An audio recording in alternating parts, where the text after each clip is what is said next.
Senhoras e senhores, bom dia. Bem-vindos a esse painel que trata da proteção constitucional contra a discriminação no ambiente de trabalho. Tenho dito, só é possível construir uma sociedade verdadeiramente justa, uma sociedade verdadeiramente desenvolvida, quando cada pessoa é capaz de enxergar no outro a humanidade que vê em si mesmo. E isso é a máxima também de uma cultura, de uma filosofia africana, Ubuntu, que diz: eu sou porque nós somos. Na verdade, nós somos todos tecidos, né? Um mesmo tecido, a sociedade um tecido só. E quando qualquer parte desse tecido se vê machucado, ofendido, ou qualquer pessoa que morre, parte de mim morre com essa pessoa, parte da humanidade sofre com essa pessoa.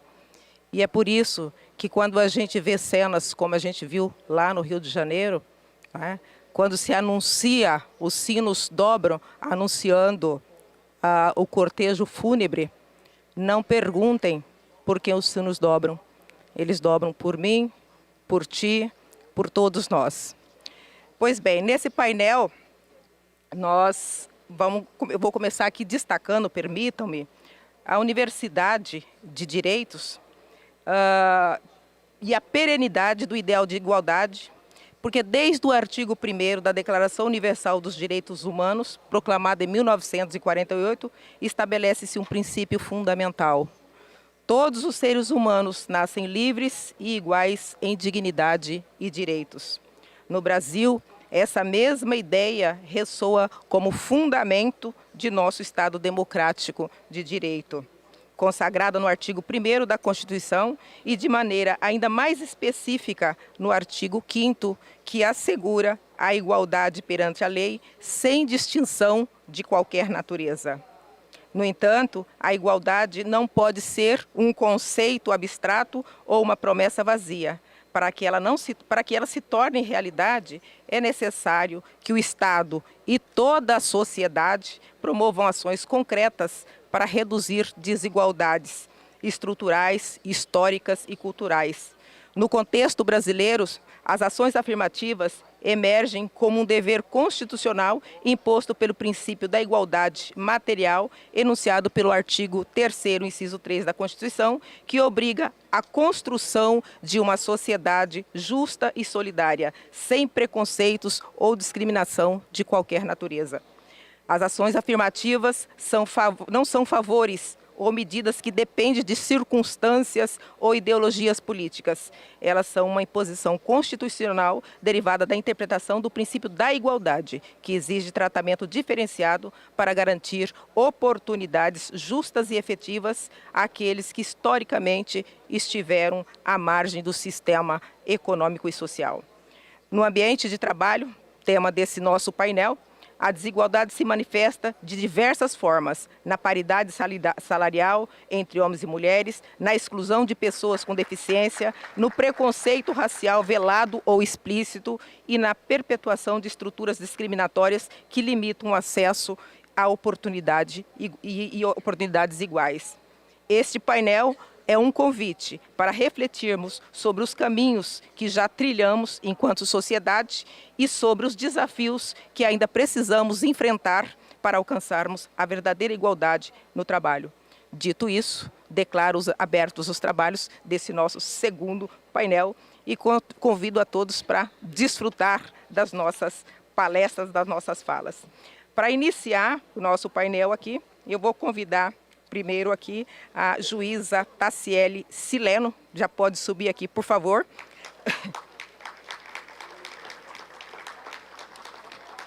A doutora Taciele, ela vai falar sobre desigualdade de gênero nas relações de trabalho, educação maior, salário menor, o paradoxo feminino no mercado de trabalho. E vou ler aqui, resumidamente, o currículo da doutora Taciela. Juíza do trabalho do TRT da 1ª Região, titular da 9ª Vara da Capital e presidente da JUTRA, mestre em Direito Constitucional pela PUC do Rio e em Administração Pública pela FGV. Cursou programas de liderança em Harvard e Columbia. Atua como pesquisadora e palestrante sobre ética, cultura organizacional e o presente do trabalho. Dito isso, passo a palavra à nossa palestrante.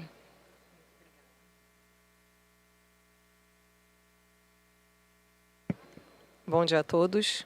É um prazer fazer parte desse grupo tão seleto de palestrantes e abordar esse tema tão caro ao nosso Estado democrático de direito. A desigualdade de gênero no mercado de trabalho persiste como uma das grandes assimetrias sociais no nosso país.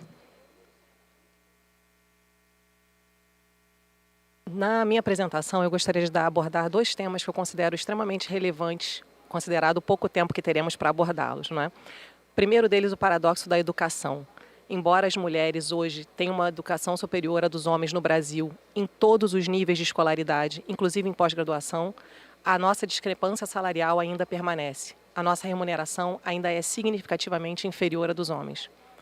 E, em relação a esse paradoxo, buscar entender o caráter multidimensional que nos leva a essa estrutura social e cultural que mantém, por tanto tempo, apesar da entrada das mulheres no mercado de trabalho, a persistência desse ato remuneratório tão maléfico para todas as mulheres do país.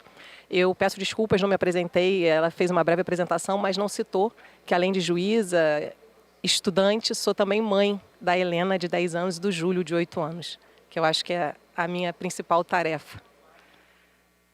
Bom, quanto ao paradoxo da qualificação, eu gostaria, como eu disse anteriormente para os senhores, as mulheres, inclusive nos níveis de pós-graduação, são 57% mais qualificadas do que os homens. Isso demonstra, no meu sentir, que não é só o investimento na educação, a abertura das portas do sistema educacional para as mulheres que garante que elas tenham a repercussão desse investimento no mercado de trabalho. As mulheres continuam tendo menos oportunidades, ocupam menos cargos de liderança e recebem remunerações inferiores à dos homens, mesmo com maior escolaridade.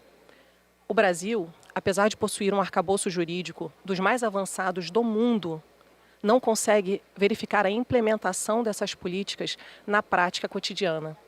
Porque eu acredito que os senhores conheçam a famosa frase do Peter Drucker, quando ele diz que a cultura come a estratégia no café da manhã. Eu diria que a cultura brasileira come as nossas leis, o nosso arcabouço jurídico no café da manhã. Se nós não tivermos um tecido social, uma lucidez cultural da necessidade da realização da igualdade de gênero no mercado de trabalho, todo o nosso arcabouço jurídico não consegue a necessária efetividade.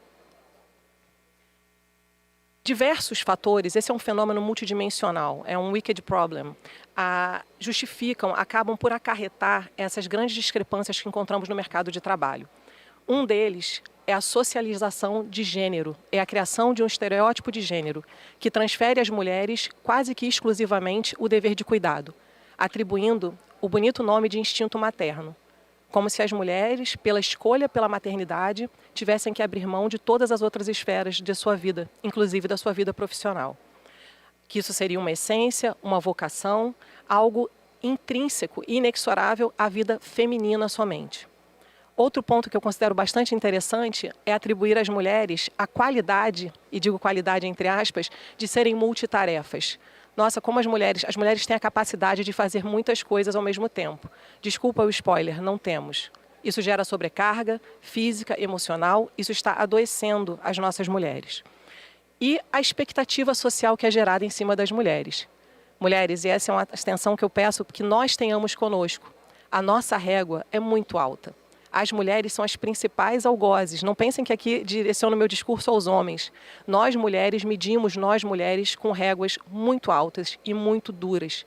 E precisamos ter noção desse nosso viés inconsciente que permeia as nossas decisões, inclusive nos momentos de contratação, de promoção de outras mulheres. Acabamos por optar por homens porque temos nossos vieses inconscientes que determinam a estrutura e a trajetória profissional de mulheres como nós. Eu trago esse gráfico para demonstrar a questão da educação das mulheres no mercado de trabalho, não só, perdão, a questão do tempo que as mulheres despendem na economia do cuidado. Esse gráfico, ele trata de pessoas economicamente ativas, tanto mulheres economicamente ativas quanto homens economicamente ativos. As mulheres despendem quase o dobro do tempo nas tarefas domésticas. É muito difícil falar em igualdade no mercado de trabalho com tamanha desigualdade dentro de casa. Como eu digo, tivemos grandes avanços na esfera pública do trabalho, mas tímidas mudanças na esfera privada do cuidado. E a economia do cuidado impacta diretamente a vida profissional das mulheres. Principalmente, como foi abordado ontem, com o envelhecimento da nossa população, o cuidado não vai ser dirigido somente às crianças, mas também aos mais idosos. Então, mais do que nunca, é importante que haja esse compartilhamento da vida doméstica entre os gêneros, entre homens e mulheres. É uma estrutura social e cultural que é tratada como se fosse algo biológico. As mulheres são direcionadas ao cuidado porque isso é da biologia feminina. Essa é uma construção social e é preciso que esse debate seja oxigenado para que essa estrutura seja rompida para as próximas gerações. Eu trago esses quadrinhos que eu considero muito interessantes de uma cartunista americana, Anne Catherine Stars, onde ela demonstra o ciclo da culpa da mulher, não é? Como a sociedade exige, ela é muito mais... Eu peço desculpas por ele estar em inglês, eu não tenho essas habilidades tecnológicas para traduzir para o português. Então vou fazer uma tradução informal, não é? Tenho que olhar para cá porque eu já não enxergo mais nessa distância. Mas a sociedade, ela mostra para a mulher o que ela quer da mulher, o que ela acredita que a mulher é capaz de fazer. A mulher tenta fazer isso tudo, porque é isso que as pessoas esperam de nós. E eu acho interessante, às vezes as pessoas me perguntam, Taciela, como você equilibra os seus pratinhos? Não é porque você é mãe, é juíza, preside uma associação, faz mestrado. Eu respondo, eu não equilibro o pratinho. Nesse momento tem um monte de prato quebrado aqui no chão. É isso, a gente tem que fazer escolhas e não sucumbir a esse desejo de que sejamos sempre super mulheres, porque isso é irreal. E as mães, nós falhamos, não é? E aí assumimos a culpa. Então, muitos psicanalistas falam, nasce uma mãe, nasce uma culpa. Isso não é biológico, isso é histórico. Não é? E esses quadrinhos dela eu acho incríveis, porque é a comparação entre as mães e os pais. E assim, um pai chegando com fast food, com McDonald's em casa. Nossa, que pai divertido. Quando a mãe chega com fast food, nossa, que mãe desleixada, não é? E aí, um pai no parquinho com uma criança olhando o celular. Nossa, um pai presente, ajudando a mãe. Interessante esse verbo ajudar, não é?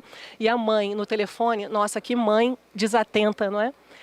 O mesmo sentido no mercado. Nossa, um pai que super ajuda a família no mercado com a criança. Enquanto a mãe no mercado com uma criança é só uma mãe normal. É preciso, portanto, que essa questão seja problematizada e desnaturalizada, para que seja combatida essa dupla jornada da mulher no mercado de trabalho. Dentro de casa, toda atividade doméstica compete à mulher. Como galgar postos altos no mercado de trabalho com toda essa tarefa, com toda essa expectativa social em cima da mulher. Outro dia eu ouvi uma frase que eu achei muito interessante, que é: a sociedade espera que as mulheres sejam mães como se não trabalhassem e que trabalhassem como se não fossem mães. E nós não vemos essa cobrança com os homens. Não sei quantos de vocês, eu já me vi diversas vezes com perguntas em concursos, em provas para acadêmicas. Nossa, mas você tem 2 filhos, quem vai cuidar dos seus filhos? Eu não sei se algum homem já sofreu esse tipo de pergunta durante uma entrevista. E isso também, e quais são os aspectos sociais que estruturam essa cultura? O mito da escolha, não é? Quem nunca ouviu, qual mulher nunca ouviu, mas a mulher escolheu ser mãe. E é interessante porque não se diz que o homem escolheu ser pai. A parentalidade no Brasil, ela é exercida de forma opcional. E isso precisa ser transformado. Quase 10% das crianças nascidas no Nordeste não têm o nome do pai na certidão de nascimento.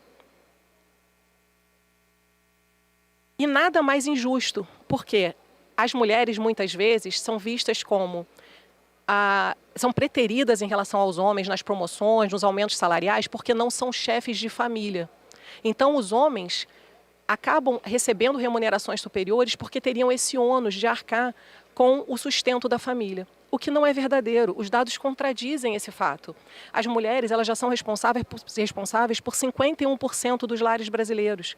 Em famílias de baixa renda, o percentual salta para 57%. As famílias monoparentais no Brasil, lideradas por mulheres, chegam a 88%. E aí, o paradoxo da renda é ainda mais cruel, porque nessas famílias, a renda das mulheres é ainda 25% inferior às famílias lideradas por homens. É a interseccionalidade das desigualdades. Isso é ainda mais prejudicial quando nós reparamos nas mulheres de renda inferior, porque as mulheres de mais alta renda possuem a capacidade de externalizar o cuidado, contratando pessoas para ajudar e conseguem promover as suas carreiras. As mulheres de baixa renda, e principalmente as mulheres negras, não conseguem. Em relação à escolaridade, eu citei anteriormente como nós, mulheres, alcançamos níveis de escolaridade superior aos homens em todos os níveis, inclusive no nível de pós-graduação. Então, a questão que eu trago para os senhores é que a questão no Brasil, no meu sentir, não é a norma que é desconstruída, não é o desrespeito ao nosso arcabouço jurídico somente, mas a cultura que nós construímos. São as expectativas sociais em cima do papel da mulher no mercado de trabalho. E esse viés internalizado que todos nós possuímos, principalmente as mulheres.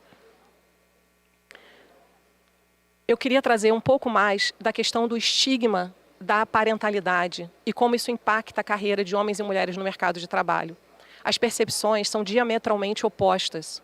A paternidade no trabalho é vista como um bônus para o homem. O homem, quando é pai, ele é visto como alguém mais comprometido, alguém mais responsável, alguém que é merecedor de uma remuneração superior. A mulher, por sua vez, ao ser mãe, é vista como um potencial ausência, como um problema naquele ambiente de trabalho. Porque certamente ela vai precisar sair do trabalho, se dedicar aos filhos. E isso prejudica imensamente a carreira dessas mulheres, o desenvolvimento e o alcance de postos de liderança para essas mulheres.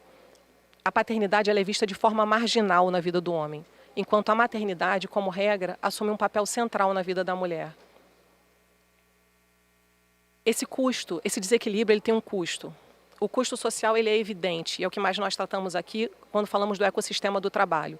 Mas existe um custo altíssimo, que é o custo da saúde mental feminina. Nós tivemos no Brasil, nos últimos 4 anos, um aumento exponencial de quase 134% de afastamentos por saúde mental no país. Desses 134% de afastamentos, 64% são de mulheres, na faixa etária dos 40 anos de idade, que é justamente a fase onde as mulheres deveriam estar alavancando as suas carreiras e muitas com filhos pequenos, ainda pequenos, não é? Esse processo, como eu citei anteriormente, da conexão da mulher ao instinto materno, é o que o Pierre Bourdieu chama de biologização do social. Nós tratamos como algo biológico uma estrutura que é meramente social. E algo que eu gostaria de trazer para todos, que eu considero extremamente interessante em relação às mulheres quando buscam alcançar cargos de liderança nas suas profissões. É a forma como as diferentes características são vistas quando são atribuídas a homens e a mulheres. Muitos exemplos. Uma mulher, quando é firme, ela é vista como agressiva. O homem é firme, a mulher é agressiva. O homem é sensível, a mulher é chorona. O homem se coloca muito bem. A mulher é atacada, todas as características, diferentes características, são colocadas em uma estrutura social onde o aspecto dessas características ele é pejorativo em relação à mulher. Os exemplos são inúmeros, não é? O homem, quando se posiciona, ele é corajoso porque ele está se posicionando. A mulher, ela é a mimizenta, não é? Ela é a mulher reclamona, ela é problemática.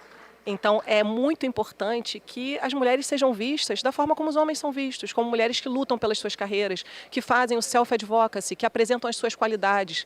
Em Harvard, eu aprendi algo extremamente interessante. As mulheres têm que fazer networking, as mulheres têm que encontrar para falar de negócios, têm que se posicionar, têm que se defender. Tem um estudo, e meu tempo está acabando, mas vou trazer esse estudo rapidamente. Uma professora apresentou, que era numa plateia como essa, só de homens. Perguntaram, quantos homens aqui amamentaram? Isso é algo ainda biológico, não é? E aí, muitos homens levantaram a mão, para a surpresa de muitas pessoas. E aí perguntaram, mas você amamentou? Ah, eu amamentei, eu acordava de madrugada, levava o meu filho para minha mulher amamentar. Ah, eu amamentei, eu dava mamadeira para o meu filho. Ok, é a autoestima do homem, do heterossexual masculino. Quando feita, esse não é um problema, tá? Essa não é uma crítica. O problema é quando a pergunta é feita para as mulheres. Porque as mulheres, quando perguntaram, você amamentou? Elas levantavam a mão assim, timidamente, sabe? Você. Ah, eu amamentei, mas só até 2 meses. E você? Ah, eu amamentei, mas eu tinha pouco leite. Mas não. Nós, mulheres, precisamos, e eu sei que essa virou uma palavra da moda, muito criticada, mas nos empoderar do nosso posicionamento. Sim, eu aumentei. E nós, mulheres, precisamos ser menos cruéis com as nossas mulheres, porque essa não é uma crítica ao masculino somente. Bom, o que eu acredito, então, finalizando a minha palestra, é que nós precisamos nós abrimos as portas do mercado de trabalho para os homens, para as mulheres, mas nós precisamos abrir a porta de casa para os homens, para que a parentalidade seja compartilhada. Precisamos de políticas públicas efetivas de educação que garanta creche, escola para as crianças em tempo integral. Licenças parentais igualitárias. Temos agora um projeto de lei, já foi aprovado na Câmara dos Deputados, da licença paternidade, que seria para 30 dias, infelizmente foi reduzido para 20. Espero que o Senado, no mínimo, mantenha essa licença paternidade de 20 dias, para que cada vez nós tenhamos instrumentos como esse, que conscientizem os homens da importância da família e do trabalho compartilhado. Por fim, gostaria de trazer para os senhores que a igualdade de gênero é um imperativo ético, é um direito humano fundamental e é essencial para a construção do nosso Estado democrático de direito. Muitíssimo obrigada, foi um prazer. Esses são os minhas redes sociais, quem quiser compartilhar, trocar, para nós continuarmos com esse tema tão importante para a sociedade. Muito obrigada.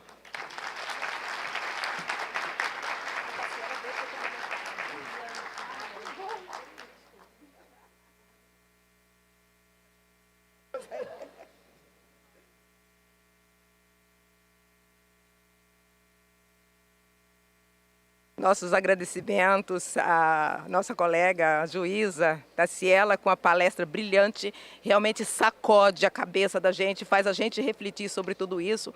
E eu estava aqui pensando, realmente a população feminina é mais de 50%, né? É superior à masculina. Nós somos maioria na questão em votantes, alcançamos praticamente 50% entre mulheres que lideram os lares brasileiros, ou seja, não é apenas companheira, mas ela é a chefe de família.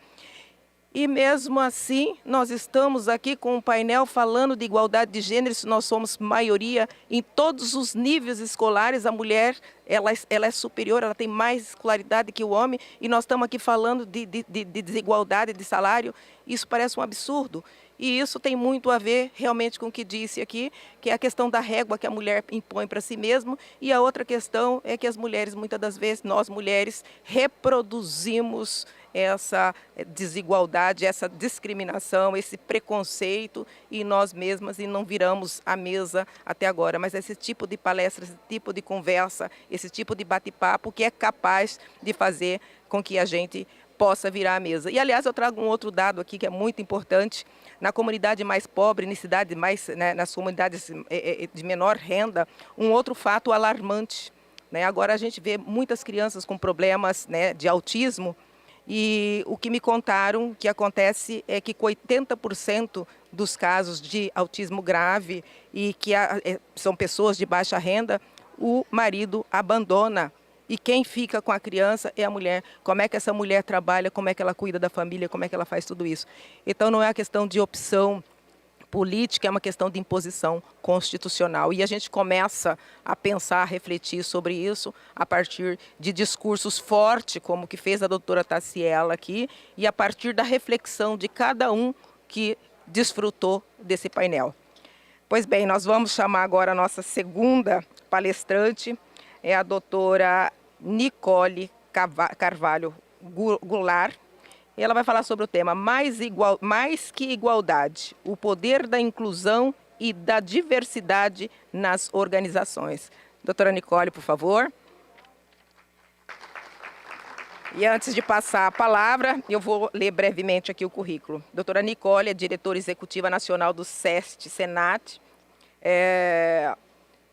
desde 2015. Sob sua liderança, a instituição fortaleceu a governança e o modelo integrado de atuação em todo o território nacional, além de estabelecer parcerias com instituições de renome internacional para aprimorar a oferta de serviços ao setor de transporte, especialmente na área de educação profissional. Antes de assumir a diretoria executiva nacional, atuou como assessora-chefe do Departamento Jurídico SESC-Senat e como assessora sindical na Confederação Nacional do Transporte. É conselheira federal suplente da OAB, graduada em Direito pelo ESB, com pós-doutorado em Direito Público pela FES-MP-DFT e em Gestão de Negócio pela Fundação Dom Cabral. Possui MBA em Gestão de Finanças pelo INBMEC e mestrado em Administração Pública pelo Instituto Brasiliense de Direito Público. Se falei alguma coisa errada, pronunciei errado, a senhora corrige, por favor, tá? Muito obrigada, a senhora tem a palavra.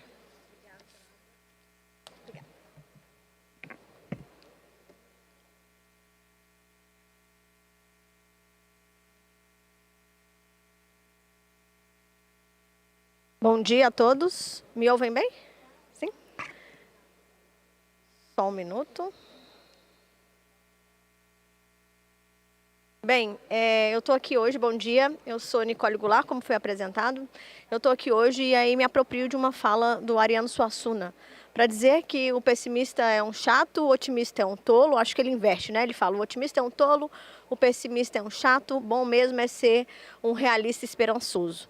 Então, talvez como a única representante aqui nesse painel do setor empresarial, eu trago alguns dados para que a gente possa refletir sobre o papel, não somente das empresas, não somente da sociedade, tampouco dos órgãos nobres que estão aqui, como o judiciário, o executivo, enfim, mas o papel do poder público na política social afirmativa, seja ela de inclusão de pessoas com deficiência, seja ela de mais igualdades, como já comentado aqui pela doutora Tarsila muito bem, de mulheres nos diversos setores. Então, o que eu tenho para trazer, muito brevemente, aí nos meus 15 minutos, é que a gente traz, quando a gente olha para os empresários, que quando a gente fala de igualdade, a gente fala do poder da inclusão e da diversidade nas organizações. Foi dito já no painel anterior, quem acompanhou todo esse primeiro painel, de como o trabalho como dignidade. A doutora desembargadora comentou ontem na abertura que o direito está aqui, mas a dignidade está aí. Não é isso que a senhora comentou? Que é preciso a gente sair um pouco do planalto e ir para as planícies. O que eu quero dizer com isso? Que a lei precisa se adequar à realidade social, que a lei precisa entender como que é o direito na prática. Então, eu queria trazer, como eu comentei, uma realista esperançosa, algumas ações que já rompem as barreiras e reforçar que as boas empresas, como representante, o meu currículo disse que eu fui assessora sindical por muitos anos, em negociações coletivas como representante de empresários, eu gosto sempre de dizer, ontem uma pessoa também comentou isso na abertura, que a gente tem gente boa e gente ruim em todos os setores. E que a gente precisa defender o bom empresário. Então, o meu papel aqui não é defender a exceção, é defender o bom empresário. Aquele que já atua e garante a inclusão, mas que também precisa de apoio público e de políticas públicas inclusivas para que ele possa exercer o seu trabalho e competir de igualdade com outras empresas de outros setores e mundialmente falando também. Então, o painel anterior já trouxe isso com muita robustez, que fala que quando a gente fala de diversidade e inclusão, a gente não está falando de uma boa prática. Isso é um direito constitucional, previsto lá no artigo 1º, no artigo 7º, e lá a gente diz que é preciso observar a dignidade da pessoa humana. Igualdade e não descriminalização, a valorização do trabalho, que deixa de ser um valor social e passa a ser um valor econômico, e a Constituição como um caminho, ela é a norteadora das nossas atividades. Eu não vou perder muito tempo falando de direito, porque aqui eu imagino que a grande parte é composta por operadores do direito, mas a gente precisa chamar a atenção de como que a gente materializa o que está escrito lá na norma fria da lei. Como que a gente traz a Constituição para a nossa realidade? Então, a efetividade de todos esses direitos garantidos constitucionalmente falando, ela depende, como eu disse, da cooperação entre Estado, empresas e sociedade civil. O convite e o que eu quero trazer aqui, ontem a desembargadora também comentou, que esse é um fórum que a gente tem muita liberdade para criticar, para propor, para refletir, para mudar de opinião, que aqui não se fala em polarização, né? Ontem um ministro também comentou sobre isso, que aqui se fala sobre um convite para a gente refletir qual é a nossa parcela de responsabilidade daquilo que a gente não gosta. Então, por que a gente fala de diversidade? Que quando a gente olha para o viés empresarial, e a gente precisa lembrar que a gente está olhando o setor econômico, a inclusão também é uma estratégia de negócio. Ela tem mais retenção de talentos e ela traz mais engajamento dos funcionários. é conveniente para uma empresa ter diversidade. É conveniente, como a doutora Tarsila falou, ter uma visão feminina da empresa. Não é porque a empresa é apenas inclusiva, é porque para ela também vê valor nisso. Mas mais do que isso, essa não é uma responsabilidade apenas das empresas. O Estado, e aí quando eu me refiro a Estado, eu me refiro a, eu falo de município, eu falo de Estado, eu falo de governo federal, que a gente precisa se debruçar sobre esse tema, não a cada 4 anos ou de acordo com a política de quem assume o governo nacional, e sim tem que ser uma política de Estado e não de governo, não de momento. Isso, embora seja uma bandeira muito relevante, a gente precisa de ações que tenham perpetuidade, a gente precisa de continuidade nas políticas afirmativas. Então, o Estado precisa criar as políticas e os incentivos para que as empresas possam contratar com segurança jurídica. Esse é um primeiro ponto. Depois, ela precisa, para empresário, quando tem segurança jurídica, a gente tem menos burocracia e mais qualificação. E a gente não vai muito longe. Eu busquei, a gente tem o Cine. Alguém aqui já ouviu falar do Cine, que é vinculado ao Ministério do Trabalho e Emprego? O Cine tem um potencial enorme de fazer a ponte entre os governos e as empresas. Por que eu estou dizendo isso? Quando a gente vai para uma pesquisa, e aí eu queria cumprimentar meu amigo Zé Luiz, que me mandou um estudo muito robusto ontem, eu não sei cadê o Zé, e eu não consegui ler o estudo todo, mas o estudo traz, da Firjan, dados importantes de que, se nós tivéssemos que contratar toda a cota de pessoas com deficiência, o percentual definido, a gente não tem todas essas pessoas com deficiência. O dado trazido pelo IBGE é um dado ainda muito inseguro, eu diria. É um dado frágil. Então a gente precisa que... E aí por que a gente fala do Cine? Porque é ali que deveria ter o dado concreto. Quando uma empresa quer fazer uma política afirmativa, seja porque ela precisa cumprir cota, seja porque é do cerne dela essa política afirmativa, ela não sabe onde procurar. Porque hoje, desembargadora e demais participantes desse painel, o meu maior, quando eu falo de empresária, concorrente de uma contratação efetiva numa inclusão de cotas, é o governo federal. Hoje, o sistema de bolsas e a forma, e aí longe de mim de fazer, até porque a gente nem tem tempo para fazer uma crítica aprofundada sobre o sistema de concessão de benefícios que é necessário, eu não estou aqui para dizer que ele não é necessário, mas hoje ele é, na prática, um desincentivo à empregabilidade, quando feito da forma desordenada, como ele tem acontecido em alguns estados e municípios, especialmente. Por que eu estou dizendo isso? Porque quando eu vou para uma contratação, e aí vamos para a burocracia do nosso país, quando eu vou para uma contratação de uma pessoa com deficiência, por exemplo, ela já recebe um subsídio governamental, que demora, em média, 6 meses para ser concedido. Então, ela entra numa fila e ela espera aquele benefício ser concedido por 6 meses. Aí eu te faço a pergunta, quem mantém a subsistência dessa casa durante 6 meses? X, a gente não sabe. Quando eu contrato essa pessoa para o mercado de trabalho e ela vem trabalhar na minha empresa, eu não posso garantir para ela que ela tem um emprego ad eterno. Eu estou trazendo, gente, desculpa a minha honestidade, mas isso é o direito na prática. Eu não posso chegar para ela e falar, fique tranquilo, porque se você for mal no seu desempenho do seu trabalho, eu vou manter o seu salário por 6 meses até que você volte para a fila do benefício. Isso não existe, em nenhum lugar isso existe. Então, por que ela não quer se candidatar num processo seletivo? Porque ela não tem a garantia de que, se ela for desempregada, ela vai ter a sua renda garantida. Então, esse é um problema real. Então, o que a gente precisa de atuação do governo para que seja célere essa retomada para a lista? E aí nós vamos para os dados alarmantes que a gente tem hoje, que eu não sei se vocês conhecem esses dados. Quando a gente olha a taxa de analfabetismo de uma pessoa sem deficiência no Brasil, ela é de 4,1%. Quando a gente olha qual que é a taxa de analfabetismo para uma pessoa com deficiência, ela sobe para 19,5%. Quando a gente vai para a escolaridade, quando a gente vai para uma pessoa com deficiência, 25% concluíram o ensino médio, contra 57% que tem já esse nível de instrução e não tem nenhuma deficiência. Quando a gente fala de participação na força de trabalho, pessoas sem deficiência ocupam 66% e pessoas com deficiência, 29,2%. 55% das pessoas com deficiência estavam na informalidade. Isso é dado de 2022, o mais atualizado que a gente tem. Ou seja, 3 anos de defasagem já. Então, pessoas com deficiência, quando a gente vai para pessoas com deficiência, sem deficiência, esse dado cai para 38%. O que eu quero dizer com isso? Não adianta a política pública ser maravilhosa. Não adianta a gente criar cota. Não adianta tão somente achar que nós vamos resolver o problema. A gente precisa que o Estado garanta minimamente a escolaridade dessas pessoas. A gente precisa de condições. A doutora Tarsila comentou com muita propriedade sobre como é esse universo feminino e se apresentou como mãe de 2 filhos, né? Eu sou mãe do Davi, que tem 1 ano e 1 mês, e estou grávida do Matias, que nasce em fevereiro. E a gente comentava do desafio que é a maternidade aliada com uma carreira profissional. Não adianta a gente achar que a gente resolve a inclusão feminina com políticas afirmativas sem dar condições para eu ter minimamente uma estrutura de onde deixar meus filhos.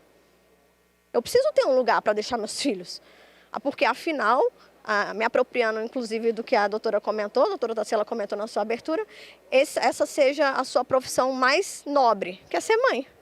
Então a prioridade é a maternidade. Então o que eu quero dizer com isso?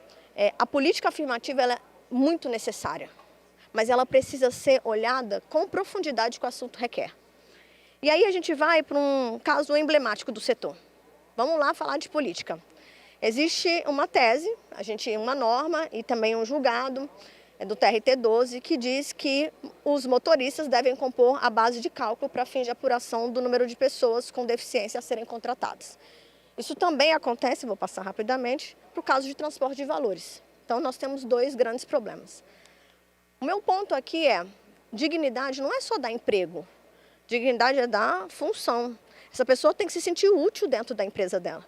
Não adianta eu pegar uma empresa de transporte de valores ou de transporte de cargas ou de transporte de passageiros em que 98% do seu quadro é motorista e contratar cota para essa pessoa ficar no escritório sem nada o que fazer.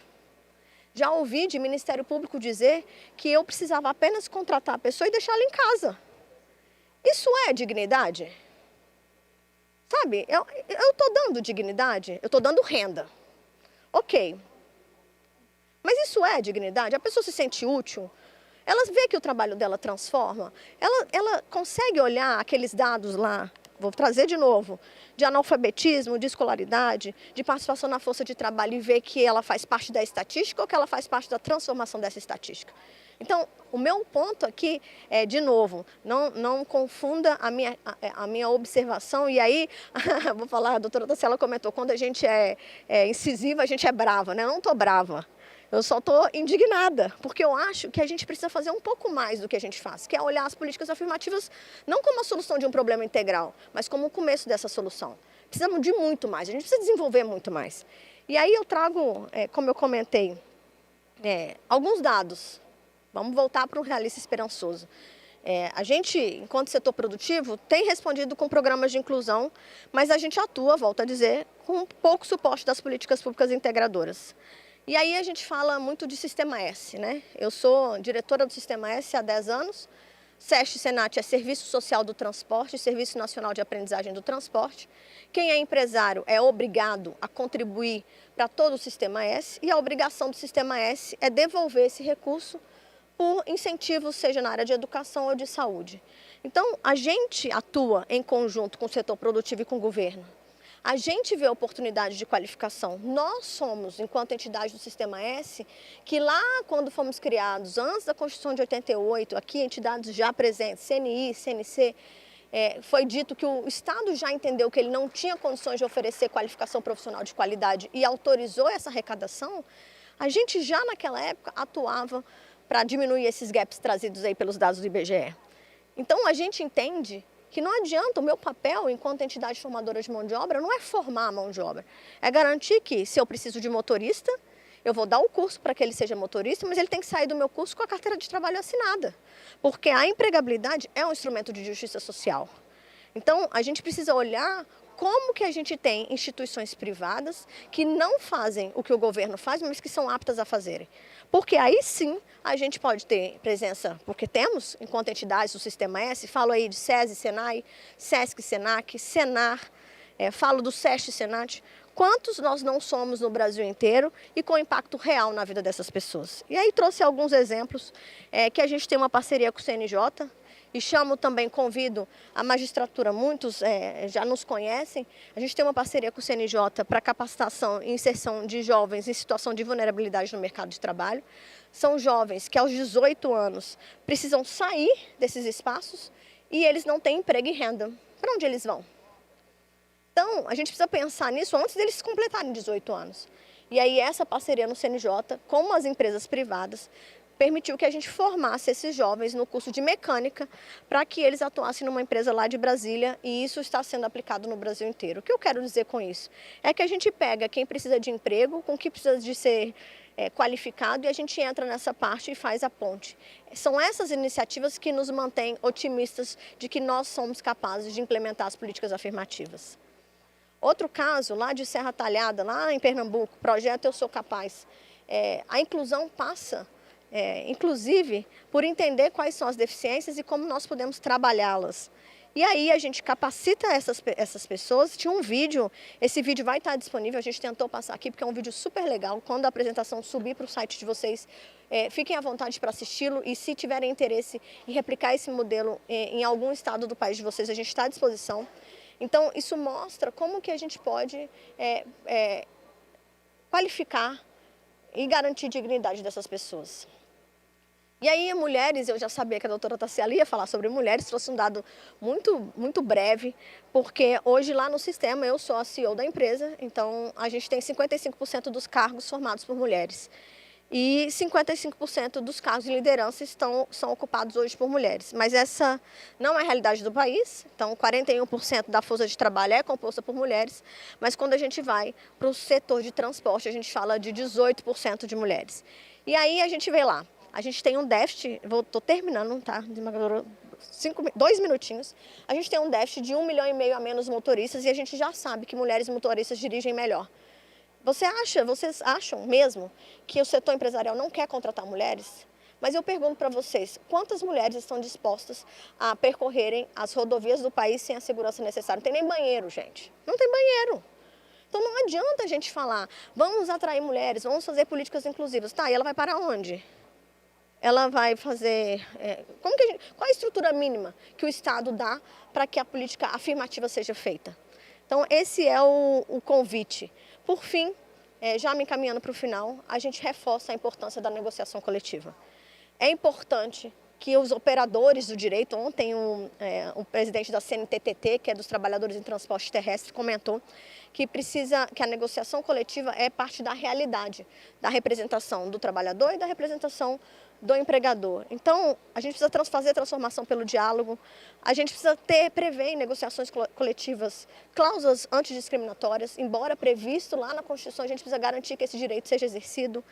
É preciso fomentar parcerias institucionais, estou falando aí de Ministério Público do Trabalho, de empresa, de Sistema S, porque tudo isso é um instrumento de governança corporativa e integração entre o setor produtivo e as políticas públicas.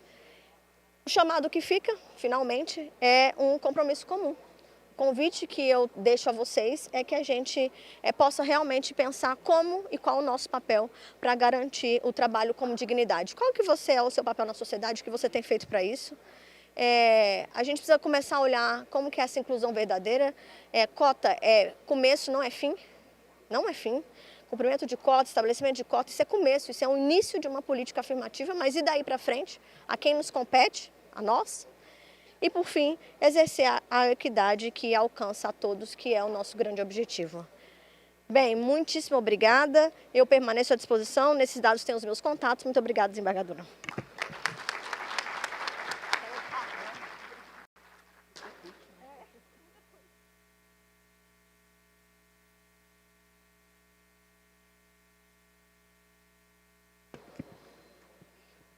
Muito obrigada, doutora Nicole, pelos esclarecimentos, pela brilhante palestra. E é a terceira vez que eu participo aqui desse grande evento de Foz do Iguaçu. E aqui o que eu acho importante é que realmente, verdadeiramente, se incorpora a ideia atribuída ao filósofo estoico Marco Aurélio, de que tudo que nós ouvimos é opinião e não fato. E tudo que nós vemos é perspectiva e não a verdade. Daí a importância de trazer à mesa as diversas perspectivas e só assim a gente consegue construir algo próximo da verdade, algo que verdadeiramente possa fazer bem para a nação. Então essa diversidade de pensamento que desfila por esses palcos é assim fantástica. E nesta linha vamos chamar a nossa próxima palestrante. Está dando uma microfonia aqui. E a doutora Manuelita Hermes Rosa de Oliveira Filha, pode subir aqui. A doutora Manuelita me traz aqui uma dificuldade grande, porque o currículo dela traz formação, né, escola da Alemanha, a formação que tem em inglês, em francês, mas eu vou tentar falar alguma coisa aqui.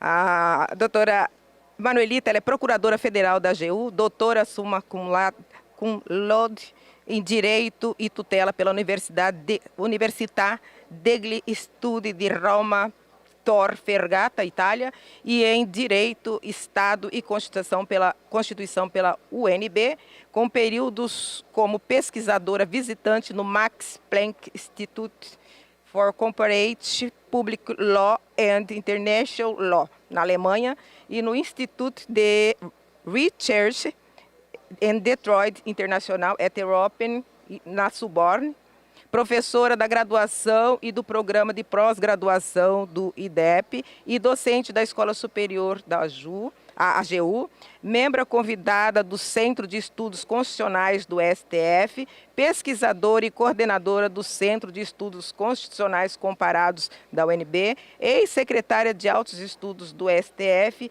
e ex-assessora de ministra do STF. Desfrutem com a doutora Manuelita. Bem-vindo, o microfone é seu.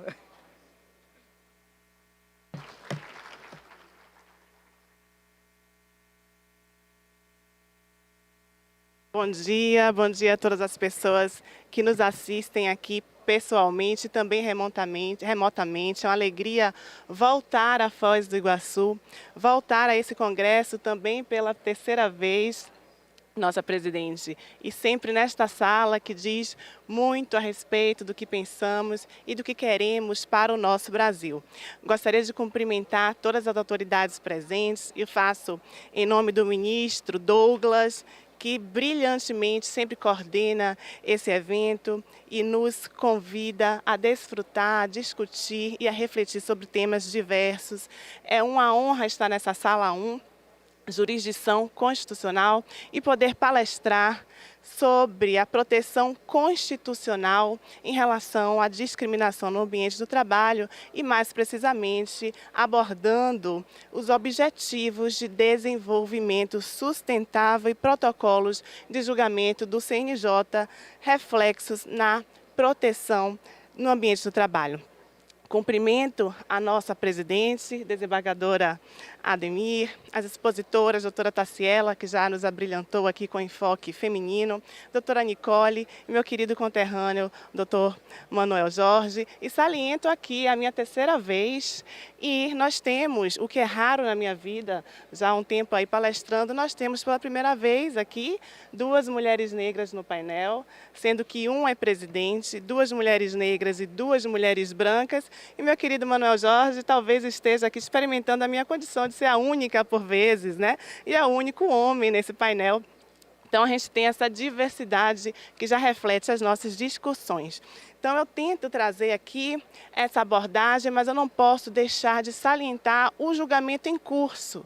Então eu estou falando de jurisdição constitucional, estou falando de discriminação, o meu enfoque é interseccional como mulher e mulher negra, discriminação racial.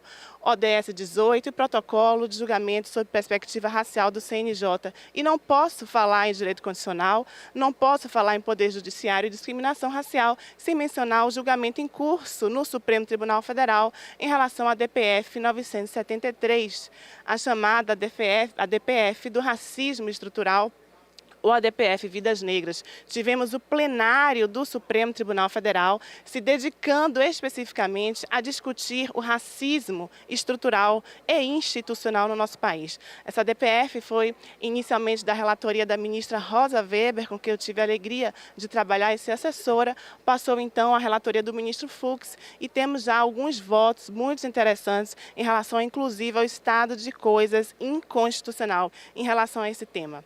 Então, eu trago sob essa perspectiva a ADPF, os movimentos sociais, a gente não pode deixar de lembrar a importância dos movimentos sociais, inclusive com a litigância estratégica, provocando a nossa Corte Constitucional a discutir esses temas, provocando todo o Poder Judiciário a discutir esses temas. E aí eu menciono inicialmente aqui a primeira advogada desse país, e aí com esse foco de mulher, que foi Esperança Garcia, que no século XVIII, em 1770, já trouxe aí essa insurgência em relação às agruras do trabalho escravizado, que permeia a nossa sociedade até o momento atual, com toda essa discriminação.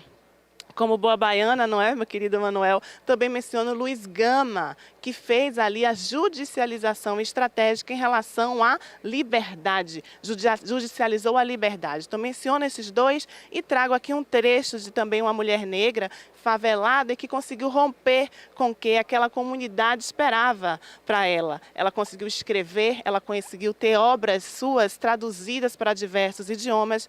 Carolina Maria de Jesus. Muitas fugiam ao me ver pensando que eu não percebia. Outras pediam para ler os versos que eu escrevia.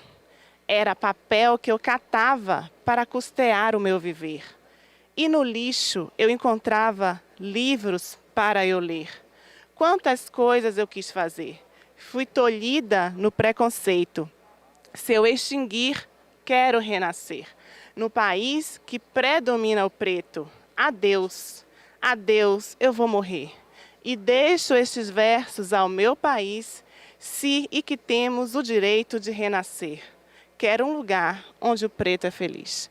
E aqui eu deixo esse legado de Carolina Maria de Jesus, pensando não em um renascimento físico nosso, mas um renascimento desse Estado-nação, este Estado brasileiro, que nasce inicialmente com um projeto de discriminação, mas tenho sim a fé e acredito na transformação, inclusive por meio do Poder Judiciário. E aí trago Carolina Maria de Jesus e trago também uma autora estadunidense, Iris Marion Young, que ela fala sobre a experiência de exclusão. Não tem, e a obra dela, Inclusion and Democracy, não tem como falar em democracia sem pensarmos em inclusão. Então, trago essa experiência anterior de exclusão. Para se falar em inclusão, é necessário antes saber a experiência anterior de exclusão. E foi ciente dessa experiência brasileira que o Brasil, no âmbito das Nações Unidas, temos a Agenda 2030, que já se avizinha, estamos em 2025, com 17 Objetivos de Desenvolvimento Sustentável. Mas o Brasil, ciente do seu papel de Estado com um projeto que espero que mude, criou então o ODS 18.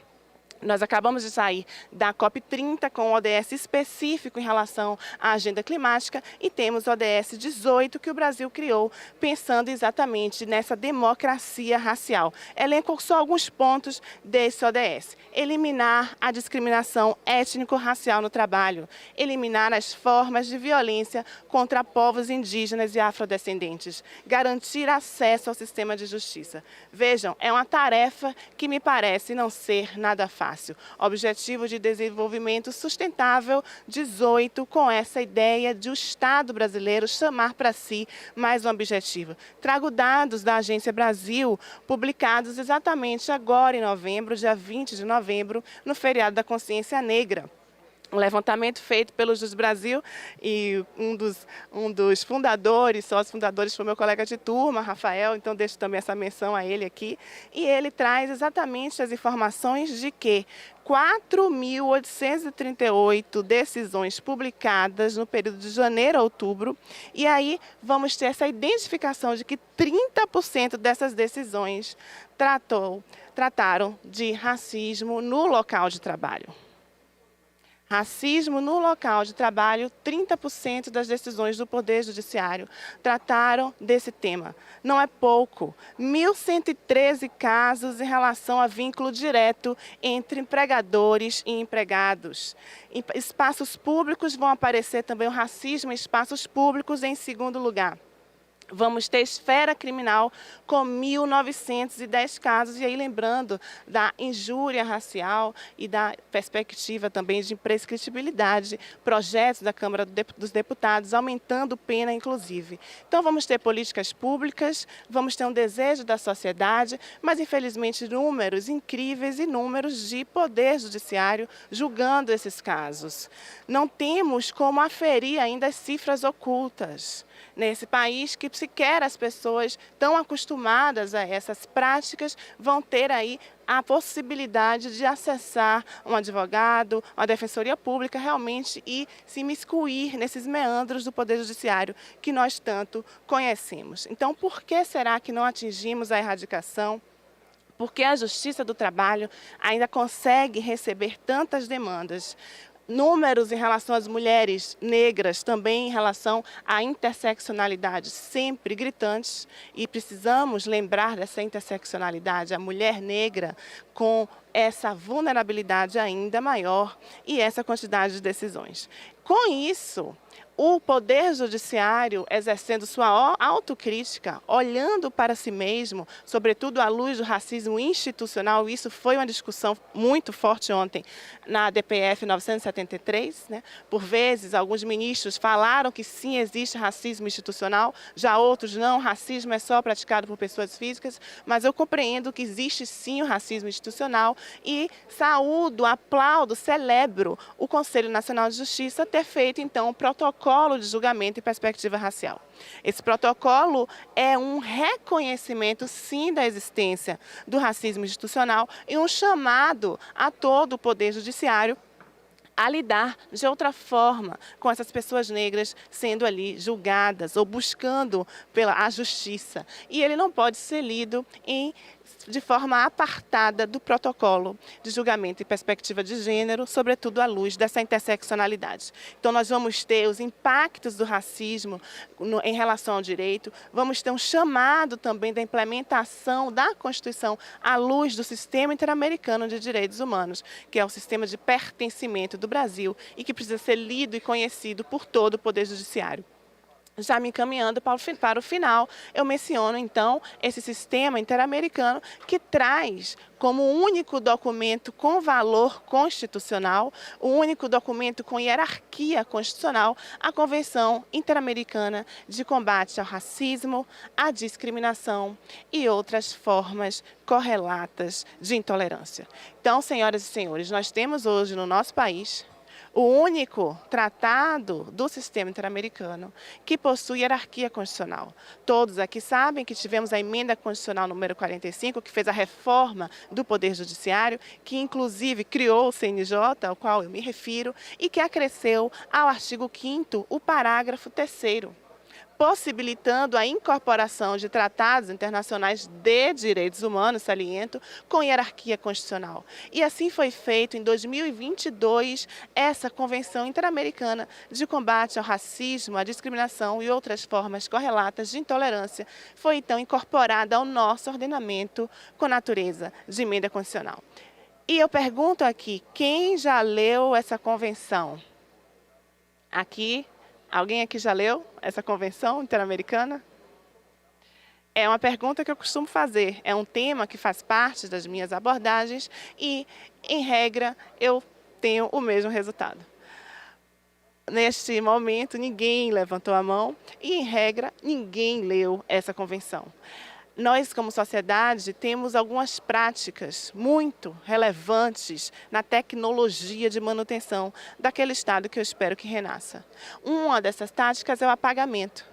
A população negra sofre um apagamento, sofre um silenciamento. Por vezes, olha, nunca ouvi falar dela, veja, não a conhecia. Isso é uma técnica de apagamento, sobretudo de mulheres negras. E nós estamos assistindo a um apagamento normativo. Nós temos hoje, desde 2022, a Constituição Federal, que aniversariou, concluiu aqui 37 anos de existência. Desde 2022, ela possui um capítulo específico sobre o racismo, com natureza constitucional. E nós temos um completo apagamento desse capítulo. Inclusive, ontem, ao julgar o tema racismo, essa Constituição alterada pela Convenção, pouco foi invocada, inclusive pelos membros do Supremo Tribunal Federal. Isso não é pouca coisa. Nós não podemos ter a Constituição recortada. Ou é ou não é. Ou tem natureza constitucional ou não tem natureza constitucional. Eu não posso escolher o que é a Constituição. Houve um procedimento formal, o Congresso Nacional aprova por 3/5, em 2 turnos, pelas 2 casas, e essa matéria sequer é lida e sequer é conhecida. Então, não é fácil, deixo aqui a minha mensagem, ainda que um pouco ácida, mas com esperança. Destaco que já houve uma ADI específica, 7654, de relatoria do ministro Flávio Dino, que nos brindará hoje às 14 horas com a palestra magna. Ele, ao analisar a prorrogação da lei de cotas, doutora Nicole, no serviço público, ele utilizou então a interpretação dessa convenção para prorrogar a manutenção da lei de cotas de 2014, porque estávamos à época em 2024 e já a ação afirmativa é e deve ser temporária, estávamos já prestes a ter o momento de acabar aquela ação afirmativa e o Congresso dormindo em berço esplêndido, sem fazer o seu dever constitucional de reavaliar a política pública e decidir pela sua manutenção ou não. Celebro essa decisão do ministro Flávio Dino na ADI 7654, referendada por todos os membros da turma, que já trouxe a Convenção Interamericana de Combate ao Racismo na sua interpretação. E é isso que eu deixo como mensagem para o futuro, que nós devemos nos apossar dessa Constituição para o combate à discriminação no ambiente de trabalho e, sobretudo, em todo o nosso país. É tarefa da sociedade e, sobretudo, de nós, juristas, que conhecemos o direito e a Constituição. E aqui eu encerro. Muito obrigada e fico à disposição.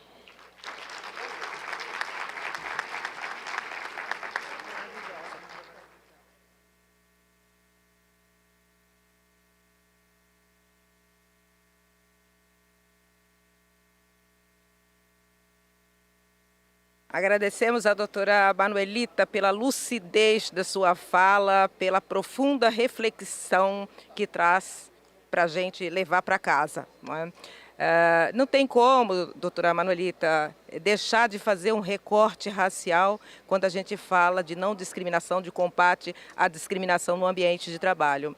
Basta a gente lembrar um pouquinho da nossa história recente. Só em 1952, com a Lei Afonso Arinos, que foi proibido anúncio de emprego dizendo não se aceitam pessoas de cor.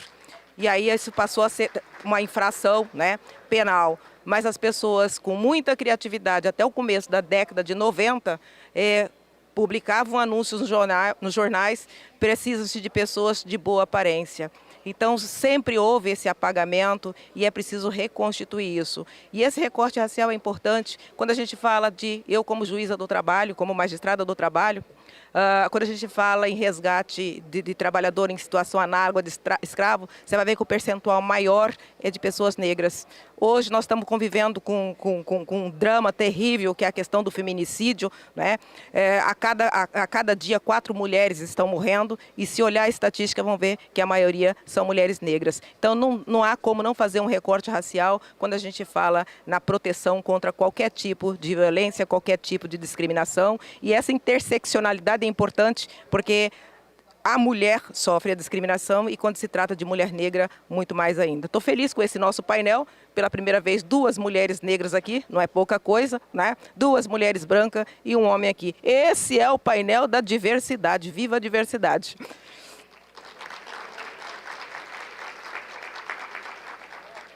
E agora nós vamos chamar o nosso próximo palestrante, que é o Dr. Manuel Jorge e Silva Neto, que vai falar sobre o tema desigualdade de gênero nas relações de trabalho e assédio sexual. Convidamos o Dr. Manuel Jorge e Silva Neto. E eu vou ler aqui o currículo resumido do Dr. Manuel. Subprocurador Geral do Trabalho, do Distrito Federal, professor de Direito Constitucional da Universidade Federal da Bahia, professor visitante da Universidade da Flórida, Estados Unidos, e na Universidade François Rabelais, na França, membro da Academia Brasileira de Direito do Trabalho e da Academia de Letras Jurídicas da Bahia, presidente da Academia Brasiliense de Direito, mestre e doutor em Direito Constitucional pela PUC de São Paulo, pós-doutor em Direito pela Universidade Mediterrânea do Reggio Calabria, na Itália. Nós estamos cheios de baianos aqui, são 2 baianos aqui nesse painel, não sei se não tem mais, tá? Então, com a palavra, o nosso palestrante aqui, doutor Manuel. Bem-vindo.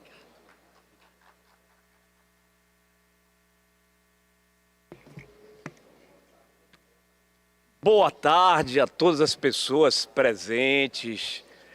Alegria muito grande estar aqui e aproveito de início para cumprimentar e agradecer o ministro Douglas Alencar Rodrigues por essa oportunidade e foi agora feito o pedido para que eu fale um pouco mais baixo. O que no meu caso é muito difícil, mas eu vou tentar para não atrapalhar as demais exposições.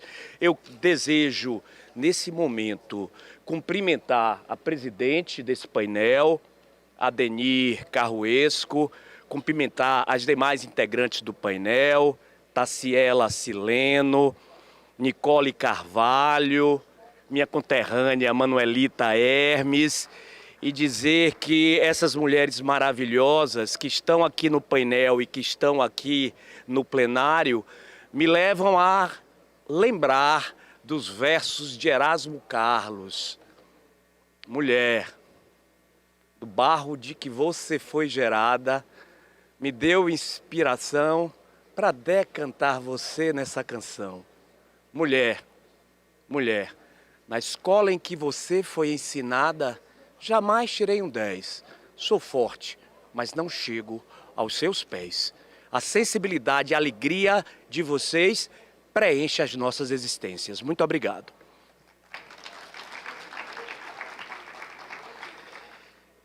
E eu vim aqui falar sobre assédio sexual, que, entretanto, habita a centralidade de uma preocupação que deve estar vinculada às nossas especulações científicas, que é a centralidade ocupada pelo trabalho humano. E essa centralidade não porque eu queira, mas é por injunção, por determinação constitucional, quando fixa, por exemplo, que a ordem social tem por base o primado do trabalho e, por fim, a justiça e o bem-estar social, acompanhada pela ordem econômica, que estabelece que essa ordem econômica é fundada na valorização do trabalho humano e que tem como objetivo o bem-estar e a justiça e a existência digna para todos. Então não se pode examinar qualquer tema vinculado ao trabalho humano separando-o do binômio trabalho-dignidade. E eu vim falar sobre centralidade do trabalho humano, mas vim falar também sobre outro assunto que desperta algum interesse. Esse assunto é o sexo. O sexo desperta interesse. E, no campo das relações de trabalho, a mundividência, esse interesse fora da empresa, leva a despertar esse interesse dentro dela. E o sexo, ele é idiosincrásico. O que significa isso? Significa dizer que cada pessoa reage e se comporta relativamente ao sexo de acordo com singularidades e de acordo com determinações de ordem personalíssima. Eu tive a oportunidade de participar de um evento sobre assédio sexual em que um grande médico baiano, minha querida Manuelita Hermes, professor Elcimar Coutinho, que foi responsável pela inclusão, querido confrade Luciano Martinez, que foi responsável pela inclusão do planejamento familiar no artigo 227 da Constituição. E Elcimar Coutinho referiu que a realidade sexual das pessoas, ela é multifacetada. E ele disse isso com bases científicas para deixar claro que, no campo do comportamento sexual, há as pessoas que não ligam para sexo. São as pessoas assexuadas, que entre a escolha entre um picolé de chuchu e uma relação sexual, ficarão, sem dúvida, com a primeira alternativa. Mas há as pessoas que se interessam, diríamos, normalmente pelas questões sexuais, que são as pessoas, são os machos, são as fêmeas. Mas ele disse também que, com base em dados científicos, médicos e hormonais, há aquelas pessoas que não impõem limite para o seu ímpeto sexual. Essas pessoas são os super macho e super fêmea. E ele descreveu uma situação muito interessante que aconteceu em sua clínica. Uma mulher na faixa de 45 anos esteve no seu consultório e disse a ele: doutor Elcimar, eu tenho um problema. E ele disse: qual é o seu problema? O meu marido quer manter relações sexuais toda hora. Ele então disse: a senhora não tem um problema. Ela disse: eu tenho um problema, porque nós temos um sítio que fica na Estrada do Coco, a 1 hora de Salvador, e durante a viagem nós precisamos parar, porque ele não consegue suportar até chegar ao sítio. E não raro, isso determina atraso nos compromissos sociais que nós temos que cumprir. Então vejam como essa realidade do sexo é idiosincrásica e como isso foi também visto e impregnou, inclusive, a história dos romances, dos contos, especialmente na Europa. Havia um grande escritor francês, Guy de Maupassant, que, além de ser um grande remador, era uma pessoa que não impunha limites aos seus ímpetos sexuais e diziam mesmo, e não era lenda, de que ele conseguia realizar 20 relações sexuais num único dia. Então vejam, essa é a realidade que impregna a temática sexual, e a empresa não é uma realidade que se divorcia das demais realidades. A empresa, ela é composta de pessoas, e essas pessoas que integram as empresas, elas não entram a partir dos muros da empresa, elas não incorporam uma asepsia psicológica ou comportamental. Elas vêm com seus valores, elas vêm com seus problemas, e esses problemas são trazidos para o campo das relações de trabalho, e há necessidade, portanto, de entender e de buscar solucionar esse problema do assédio sexual no ambiente de trabalho. Isso por quê? Porque nós vamos experimentar muitas situações extremamente preocupantes e que ocorrem na empresa relativamente a comportamentos assediantes.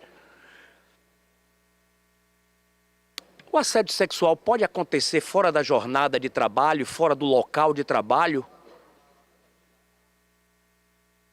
Eu não tenho dúvida que sim. Pode sim, desde que o comportamento assediante se dê em virtude do contrato de trabalho. Se eu estou em uma festa de confraternização de final de ano, estamos em final de ano, e é nessa festa que se provoca e que se realiza um comportamento assediante, embora fora da jornada, fora do local de trabalho, é sim um comportamento que pode ser tipificado como assédio sexual, desencadeando todos os efeitos e consequências relativamente à responsabilização do empregador nesses casos. Uma outra questão interessante, meu caro José Pedro. Terceiro estranho à relação de emprego pode praticar assédio sexual? Não me parece que seja um comportamento de todo estranho, na medida em que, se há alguém que vai à empresa na condição de cliente e esse comportamento é estimulado pelo empregador, está atraindo para si a responsabilidade decorrente desse favorecimento ao comportamento, que é idêntico ao favorecimento econômico que eventualmente esse empregador venha a ter decorrente dessa abertura, diríamos assim, para o comportamento do assediante. E uma terceira questão que eu considero interessante, que eu gostaria de compartilhar com vocês aqui, é a seguinte: deve ser sempre aplicada a regra da responsabilização objetiva do artigo 933 do Código Civil? Porque o artigo 933 do Código Civil é suficientemente claro para determinar que, no caso de assédio sexual, o empregador será responsabilizado pelo ato praticado pelo seu empregado, preposto, está lá expresso no Código Civil.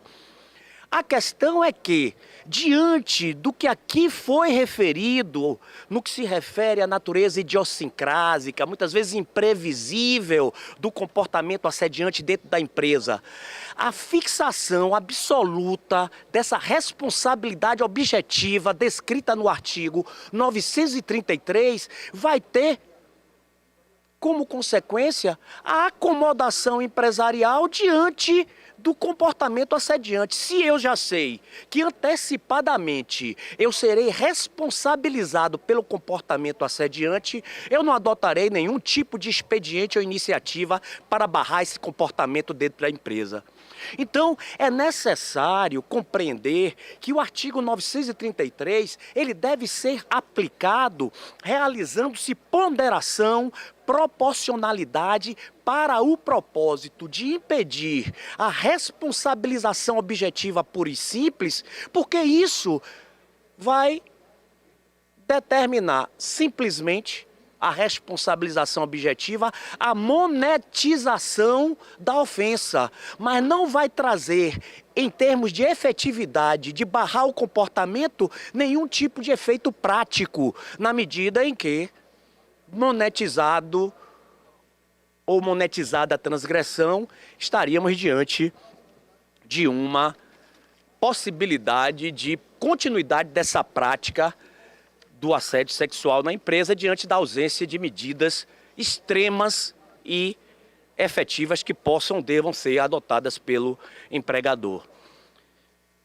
Eu comecei com Erasmo Carlos e vou terminar também com versos de uma música muito interessante que diz que amor é divino, sexo é animal. Amor é bossa nova, sexo é carnaval. Sexo vem dos outros e vai embora. Amor vem de nós e demora.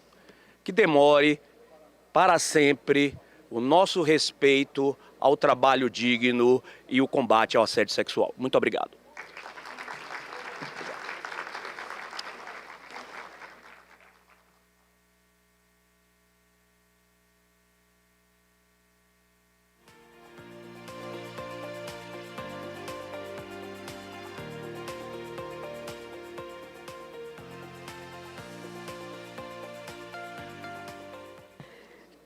Quero, antes de mais nada, agradecer aqui todos os palestrantes que passaram por esse painel.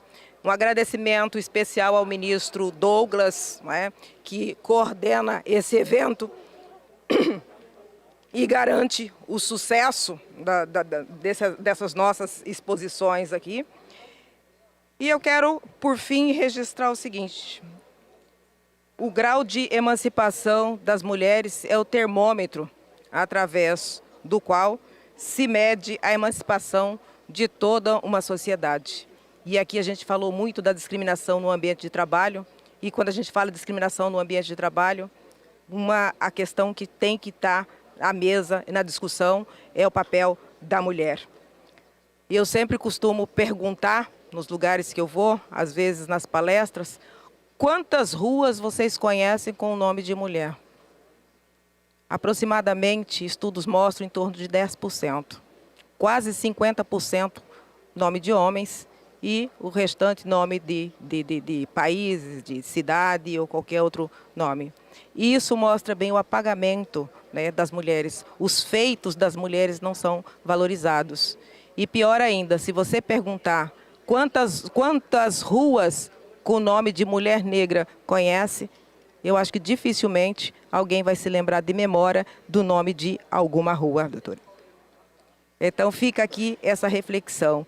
E esse painel que propõe é trazer aqui a ideia de Rui Barbosa, que a verdadeira sabedoria não está no acúmulo de informações ou no acúmulo de conhecimento, mas sim na profunda reflexão que cada um é capaz de fazer sobre tudo aquilo que se aprende. E que vocês levem, então, para casa essa reflexão de tudo que foi dito aqui e que juntos, né, pessoas de boa vontade, possamos construir uma sociedade que seja mais justa, mais igualitária, uma sociedade onde todas as pessoas possam, de fato, pertencer. E com isso, o país ganha, com isso, todos nós ganhamos. Agradeço a todos pela disponibilidade.